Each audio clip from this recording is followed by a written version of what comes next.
Long days are coming, days are coming, days are humming, the year it rolls by. Smiles on the faces of people and places, the things they say and do will make us come calling. When calendar's calling, then calendar's calling on you.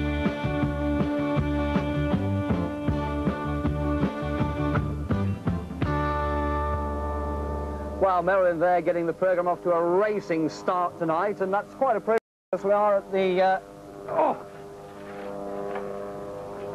New York Drag Raceway, which is at Melbourne, not Melbourne, Australia, I hasten to add, although there's enough horsepower here to get all of us to Melbourne and back. We're going to have an afternoon's drag racing. We're going to see the mean machines in a moment, but in the meantime, what about this? This is one of the specials here today. It's beautiful. It's a truck which is capable of 135 miles an hour thanks to this aircraft engine, this Lightning aircraft engine. There's far more speed left as well, I'm told. And if you think that's fast, come over here and look at the Glacier Grenade. Now, the Glacier Grenade is an all-British machine, and this is capable of reaching 100 miles an hour from standstill in 1.5 seconds. Now, Dale here may be a little bit slower than that, but nonetheless he's special, because Dale is going to try and break the European BMX record by jumping over 6 cars today on this bike. You're going to do it, aren't you? Yeah, I'm confident. It's a fast surface and it's a good setup, so... Well, we'll keep our fingers crossed for you, Dale. Thanks very much indeed. In the meantime, let's see how Marilyn got on after her spin.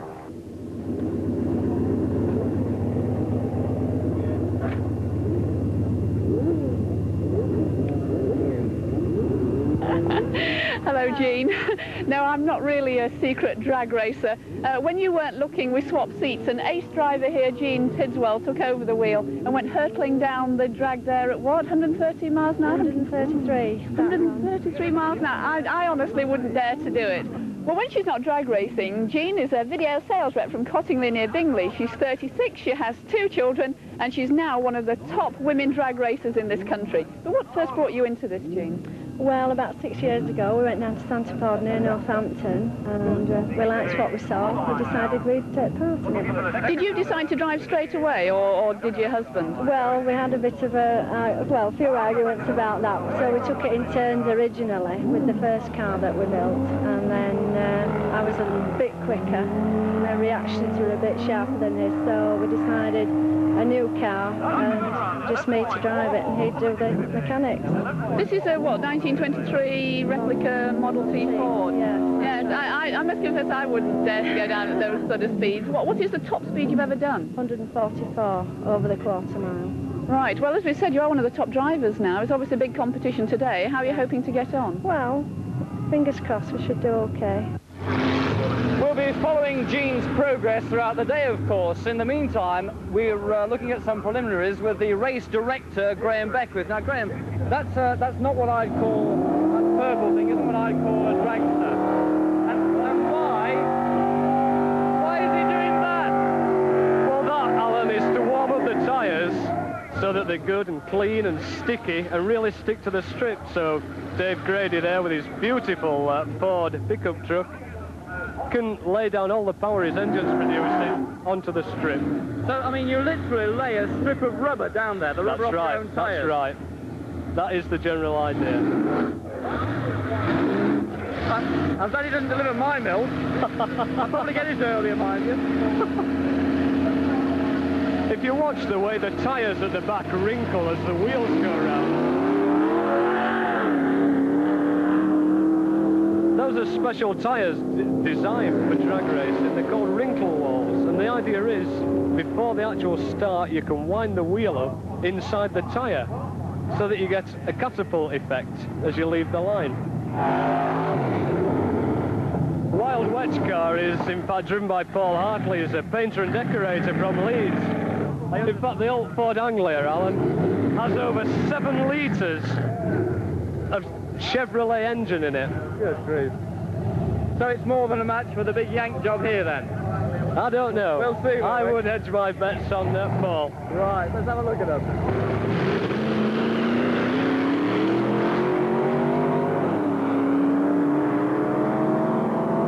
Another a good close race, which is the way it should work out.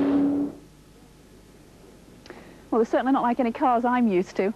Drag racing started in the United States in the 1920s and came to Britain in the 50s and 60s. It arrived here at the New York Dragway in 1977 when this course was opened by Steve Murty. Now, Steve is what you might call the godfather of Northern Dragway. Hello, Steve. You're known really as Mert, aren't you, to your friends? Right, yeah. What is this fascination with these monstrous cars? It's the challenge to squeeze speed and horsepower out of vehicles to which there's no limit.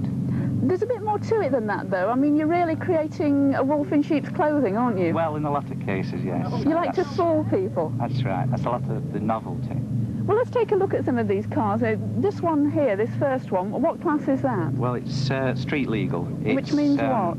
It could be driven and is driven down the road to the shops to collect the family groceries or to go on holiday in.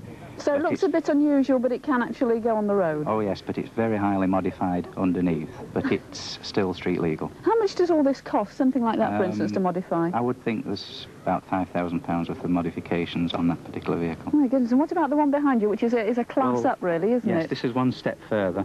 This is what we call our modified category.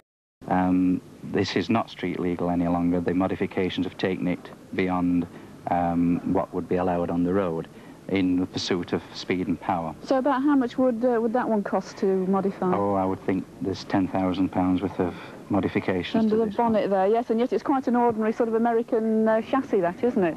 Now, this one over here is a fascinating little car. Now, that started off as a traditional Ford Popular, didn't it? Yeah, that's about a 1950-52 Ford Popular. The old sit up and beg. Yes. And what's underneath that, lurking there? Underneath there is a full race car chassis, tubular chassis, high-performance American V8 engine, and a lot of special parts.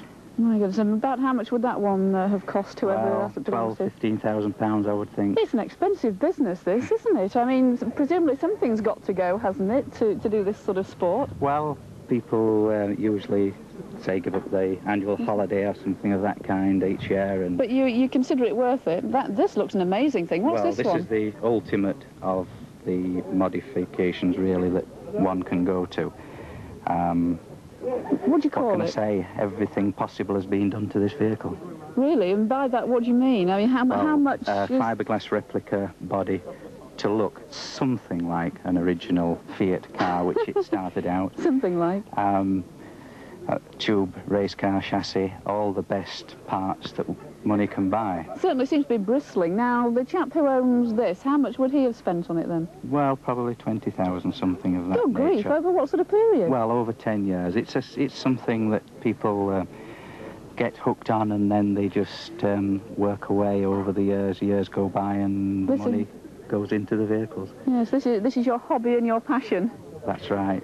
Right, well, let's go back to Alan now and see what these monsters look like on the racetrack.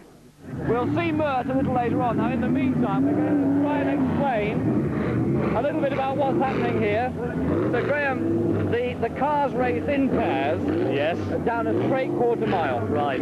That's called the strip. Now, everybody's shot past that funny-looking thing in the middle there, which is, I know you call it a Christmas tree. A Christmas tree, that's it's right. Full of light. It's flashing at the moment. Now, what's that white light at the top? Well, that indicates that the strip is clear. So we're ready for the next pair of cars or bikes can come to the start line. Now, the timing devices here, I saw them being laid out, actually. Yeah. I know that the timing of these races, obviously, is very crucial. They're such short races and at such high speed. How do the timing devices work? It's all done by tripping photoelectric cells and light beams across the strip. In the centre of the strip are the photoelectric cells, and at the outside of each lane, you can see that there are beams, light bulbs that shine across.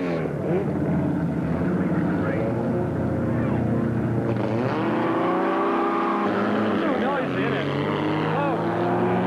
So, they obviously saw the yellow light light up. That's right. And then the green lit up after that. The green. If you go before the green, you pull a red light, or a cherry, as drag racers call it. That is a foul, and you're out. Well, this is traction compound. It's